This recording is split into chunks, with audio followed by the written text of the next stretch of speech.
আসসালামু আলাইকুম। নাইম টিচিং পয়েন্টে তোমাদের স্বাগতম জানাচ্ছি। আমি মোহাম্মদ নাইমুদ্দিন। আজকের এই ক্লাসে আমি সামারি লেখার নিয়ম নিয়ে আলোচনা করব। তোমরা যারা এসএসসি এবং এসএসসি পরীক্ষার্থী আছো, তোমাদের ইংলিশ ফার্স্ট পেপারে সামারি আসে, অর্থাৎ একটা ফেসেস দেবো, এখান থেকে তোমাদের সামারি লিখতে হবে। এসএসসি তে সামারির মান হচ্ছে 5, এসএসসি তে সামারির মান হচ্ছে 10। তাই এই ক্লাসটি তোমাদের জন্য খুবই গুরুত্বপূর্ণ, কেননা এই রুলসগুলো যদি তোমরা ফলো করে সামারিটি লেখো, অবশ্যই তোমরা 10-এ 10 পেতে পারো। তাই এই ক্লাসটি তোমরা সম্পূর্ণ মনোযোগ দিয়ে দেখবে। সামারি লেখার নিয়ম, এক নম্বরে যেটা অনুসরণ করতে সেটা হবে সামারিটি নিজের ভাষায় শুরু করতে হবে, অর্থাৎ সামারি পেসেজ থেকে দেখে দেখে লেখা যাবে না, নিজের ভাষায় শুরু করতে হবে। যদি তোমরা নিজের ভাষায় পেসেজটি শুরু করো তাহলে তোমরা অবশ্যই ভালো নাম্বার পেতে পারো।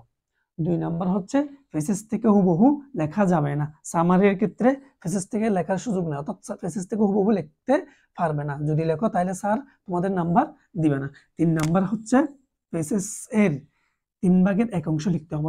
অবশ্যই পেসেজ এর 3 ভাগের লিখতে হবে।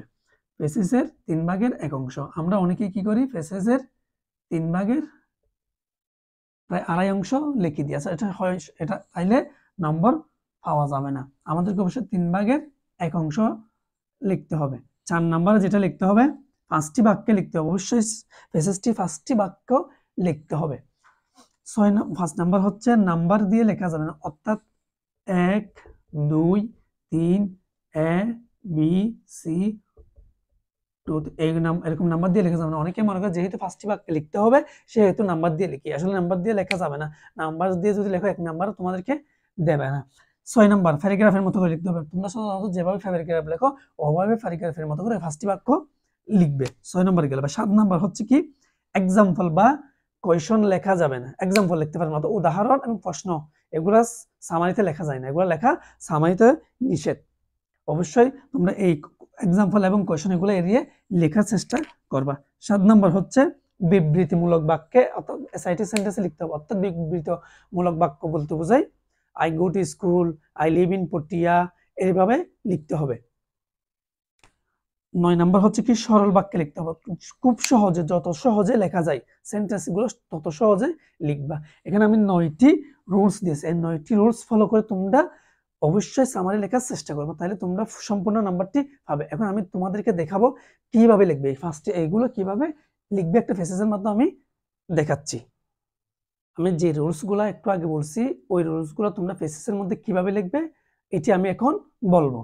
সর্বপ্রথম তোমাদেরকে নিজের ভাষায় পেসেজটি শুরু করতে হবে, অর্থাৎ সামারিটি তোমাদেরকে নিজের ভাষায় শুরু করতে হবে।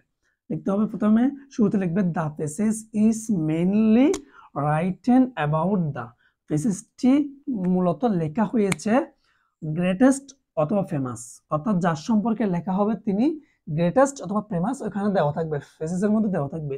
এই গ্রেটেস্ট অথবা ফেমাস যে কোনো একটি লিখবা। লেখার পর উনি যদি কবি হয়, পোয়েট, রাইটার, লেখক, সায়েন্টিস্ট, বিজ্ঞানী, নোবেলিস্ট, নোবেল বিজয়ী, হিউম্যানিটেরিয়ান, প্রেসিডেন্ট, অর্থাৎ উনিও যদি বৈজ্ঞানিক হলে হবে সায়েন্টিস্ট, লেখক হলে রাইটার, পোয়েট হলে কবিতা, রাষ্ট্রপতি, প্রেসিডেন্ট যে হয় ওইটা এখান থেকে যে কোনো একটা হবে।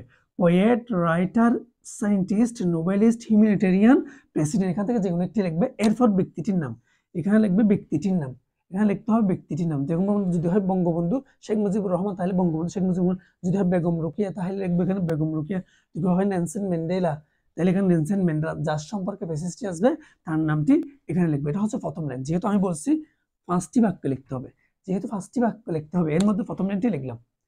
আবার একটু বলে আমি, the passage is mainly written about the greatest poet, লিখতে হয় কাজী নজরুল ইসলাম, রবীন্দ্রনাথ ঠাকুর। যার সম্পর্কে পেসেজটি আসবে তার সম্পর্কে তার নামটি এখানে লিখতে হবে। তাহলে এক নাম্বার অর্থাৎ একটি সেন্টেন্স শেষ হলো। দ্বিতীয় সেন্টেন্স, হি অথবা সি, অর্থাৎ মহিলা হলে সি আর পুরুষ হলে হি। ওয়াজ ব্রোন, সে জন্মগ্রহণ করছে, জন্ম তারিখ লিখবে এবং জন্মস্থানের নামটি লিখবে। জন্ম তারিখ ও জন্মস্থানের নামটি লিখবে। তাই 2টি সেন্টেন্স শেষ, একটি সেন্টেন্স আর 2টি সেন্টেন্স শেষ। এরপর লিখতে হবে 3 নম্বরে পেসেজ থেকে 2টি গুরুত্বপূর্ণ বাক্য লিখতে হবে। পেসেজ থেকে 2টি গুরুত্বপূর্ণ বাক্য লিখবে। তাহলে হয় কি, 2 নম্বর লিখলাম, 3 আর 4 এটাও শেষ। পেসেজ থেকে ওই পেসেজটি তোমরা পরে বুঝবে এখান থেকে কোন 2টি লাইন গুরুত্বপূর্ণ, ওই 2টি গুরুত্বপূর্ণ লাইন তোমরা লিখবা পেসেজের মাঝামাঝি থেকে। এরপর সর্বশেষ আরেকটি, অর্থাৎ 5টি বাক্যের মধ্যে আমরা অলরেডি 4টি বাক্য পেয়ে গেলাম। এবার হচ্ছে ফার্স্টটি বাক্য, আর একটা সর্বশেষ বাক্যটি লিখতে হবে, শেষ করতে হবে, অর্থাৎ সামারিটি শেষ করতে হবে।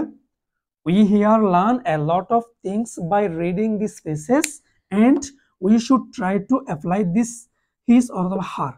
his আর her এর পার্থক্য হচ্ছে কি, অর্থাৎ পুরুষ আর মহিলা, মহিলা হলে her, পুরুষ হলে his, ideal in our practical life। এটা হচ্ছে শেষ করার সেন্টেন্সটি, অর্থাৎ এটা হচ্ছে এখান থেকে এতটুকু 1 নম্বর সেন্টেন্স, এখান থেকে এতটুকু 2 নম্বর সেন্টেন্স। এরপর ফ্রেজেস থেকে দুটি গুরুত্বপূর্ণ বাক্য লিখতে হবে, এখানে হচ্ছে 3 এবং 4 সেন্টেন্স।